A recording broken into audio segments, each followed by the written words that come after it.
Hai teman-teman semua, kali ini saya akan membahas lagi nih seputar komputer. Tentunya tidak asing lagi dengan benda kecil ini. Kalian yang mau sekolah khususnya di jurusan TKJ ya teman-teman, berkemungkinan juga kalian yang sekolah mengambil jurusan lain itu tidak akan asing lagi dengan benda ini. Benda ini akan selalu ada di berbagai perangkat kalian seperti smartphone, laptop, komputer, dan lain sebagainya. Tentunya tidak asing lagi ya, tentunya benda ini namanya adalah sebuah RAM atau Random Access Memory. Nah, kita mulai dari yang pertama dulu ya teman-teman, mengenai sebuah benda RAM. Kemudian kita nantinya akan membahas mengenai pengertian dan lain sebagainya. Dan hal pertama yang harus kita ketahui adalah pengertian dari sebuah RAM tersebut. RAM atau Random Access Memory adalah tempat penyimpanan sementara pada komputer yang isinya dapat diakses dalam waktu yang tepat, tidak memperdulikan letak data tersebut dalam memori atau acak. Jadi RAM ini hanya sebagai menyimpan sementara saja dan menggunakan komputer atau software tertentu. Nah, jadi teman-teman, simpelnya gini nih teman-teman. Jadi, misalkan kalian membuka sebuah aplikasi Microsoft Word, kemudian kalian mengetik berbagai jenis huruf, atau kalian misalnya mengerjakan tugas untuk mengetik-ngetik, kemudian kalian belum ngeklik Ctrl S atau belum menyimpannya. Nah, data tersebut itu masih disimpan di dalam sebuah RAM. Namun, apabila kalian sudah ngeklik Ctrl S atau simpan, itu data tersebut sudah masuk ke dalam sebuah hard disk. Nah, itu pengertian simpel dari sebuah RAM. Di sini mungkin teman-teman ada yang belum mengerti apa tujuan dibuatnya sebuah RAM, apa fungsi dari sebuah RAM, dan apa gunanya sih, kenapa harus ada RAM di sebuah perangkat. Nah, berikut saya memberikan dua penjelasan kenapa apa fungsi dari sebuah RAM. Yang pertama adalah membaca data. Semua data dan informasi yang disimpan di dalam hard disk dapat dibuka dengan lebih cepat karena peran dari RAM komputer. Ini misalnya di dalam sebuah komputer ya teman-teman. Saat program atau file dibuka, maka data dibaca dan disimpan di dalam RAM, sehingga akan lebih cepat dibuka kembali ketika komputer belum di shutdown. Kemudian yang kedua adalah penyimpanan sementara. RAM juga dapat berfungsi sebagai penyimpanan data sementara saat program di dalam komputer sedang dijalankan. Seperti yang saya jelaskan di pertama tadi ya teman-teman. Jadi, ketika kita mengerjakan sesuatu, misalkan membuat makalah, maka komputer akan menyimpan data sementara di dalam RAM. Namun, data tersebut harus disimpan secara permanen untuk menjaga terjadinya kerusakan atau kehilangan karena hal-hal yang tak terduga. Misalkan listrik padam atau lonjakan arus listrik yang tidak stabil. Nah, tadi itu adalah dua fungsi dari sebuah RAM. Yang pertama yaitu membaca data, kemudian yang kedua penyimpanan sementara. Boleh nih saya tahu nih kalau spesifikasi RAM di PC atau laptop kalian. Beritahu saya di kolom komentar ya mengenai berapa spesifikasi RAM yang ada di PC atau laptop kalian. Selanjutnya kita akan membahas mengenai struktur dari sebuah RAM. Jadi di dalam sebuah RAM itu terdapat 4 bagian penting dalam sebuah RAM, yaitu sebagai berikut. Bagian yang pertama adalah input storage. Berfungsi untuk menampung input atau masukan yang dimasukkan dari alat input. Kemudian yang kedua, program storage.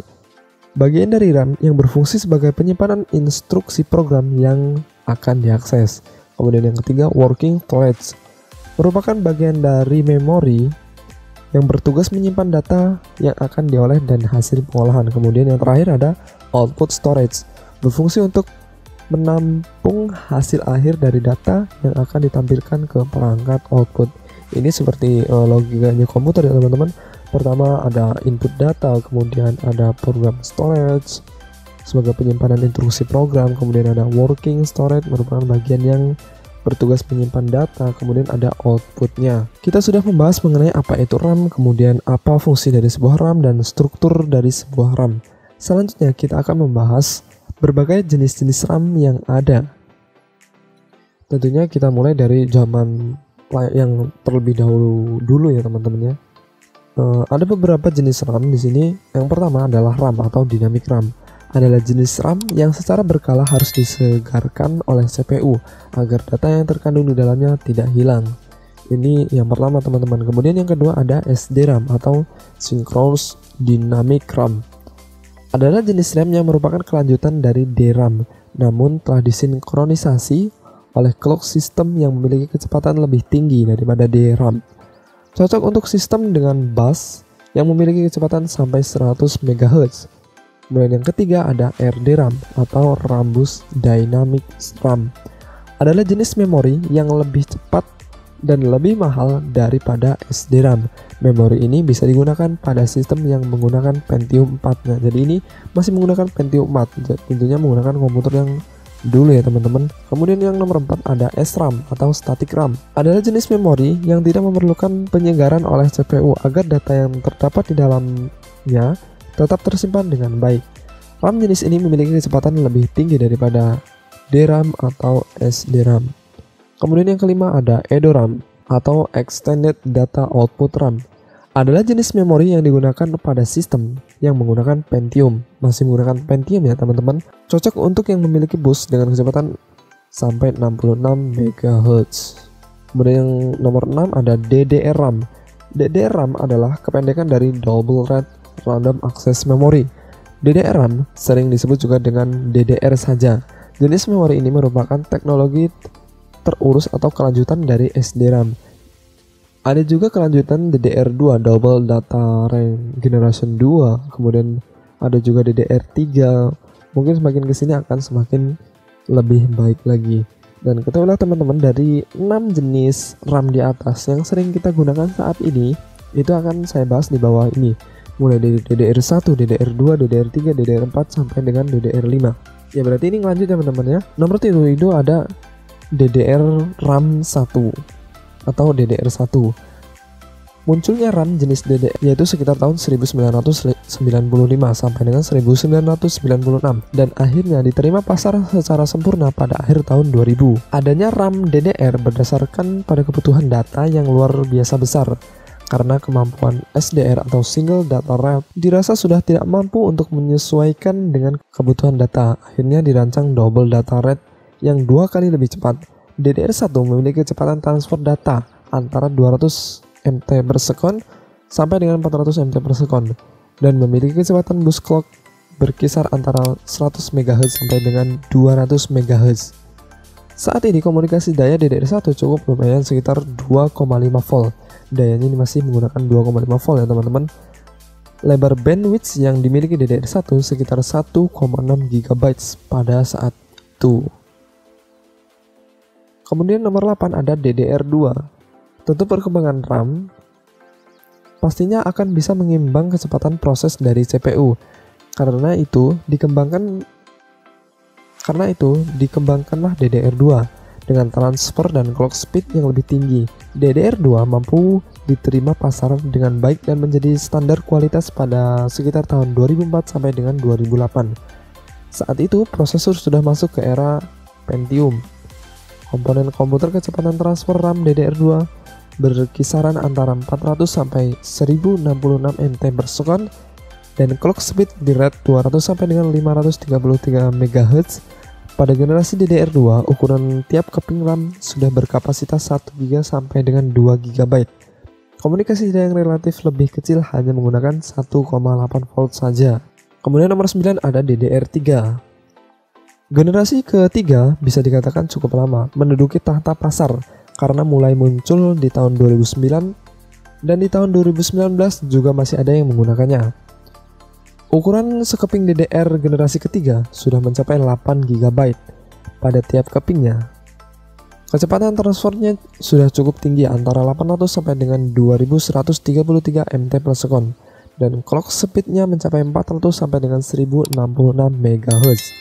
Kecepatan clock dan transfer rate pada generasi ketiga jauh lebih baik daripada generasi kedua. Perbandingannya bisa mencapai 10 kali dari proses generasi yang kedua. Prosesor yang banyak menggunakan RAM DDR3 mulai pada seri Core i dan sekelasnya. Konsumsi daya hanya membutuhkan 1,5 volt, merek RAM komputer terbaik. Selain itu, terdapat seri baru pada DDR3 yaitu DDR3L yang membutuhkan daya voltase lebih rendah hanya menggunakan 1,3 volt, khususnya untuk laptop-laptop yang tipis agar tidak mudah panas. Kemudian nomor 10 ada RAM DDR4 teman-teman.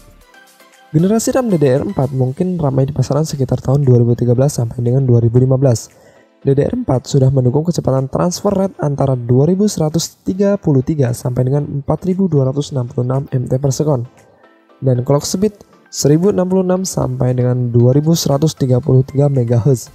merupakan generasi RAM terbaik di tahun 2018 sampai dengan 2015. Mungkin kebanyakan sampai sekarang juga teman-teman masih ada yang menggunakan DDR4 ini. RAM DDR4 juga banyak dikenal user sebagai DDR4 SDRAM yang memiliki memori clock serta memori bus tinggi tapi dengan konsumsi daya rendah hanya menggunakan 1,05 volt saja. Perlu diketahui saat ini, tidak semua perangkat CPU bisa menerima DDR4. Hanya beberapa seri prosesor tinggi yang bisa menggunakan generasi RAM tersebut.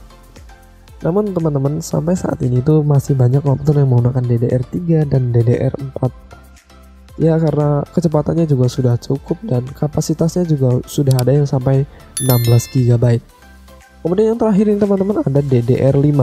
Standar DDR5 SDRAM meningkatkan kepadatan memori DDR4 dari 16 GB per die menjadi 64 GB. Hal tersebut akan memungkinkan prosedur untuk membuat DIMM dengan kepastian hingga 2 TB.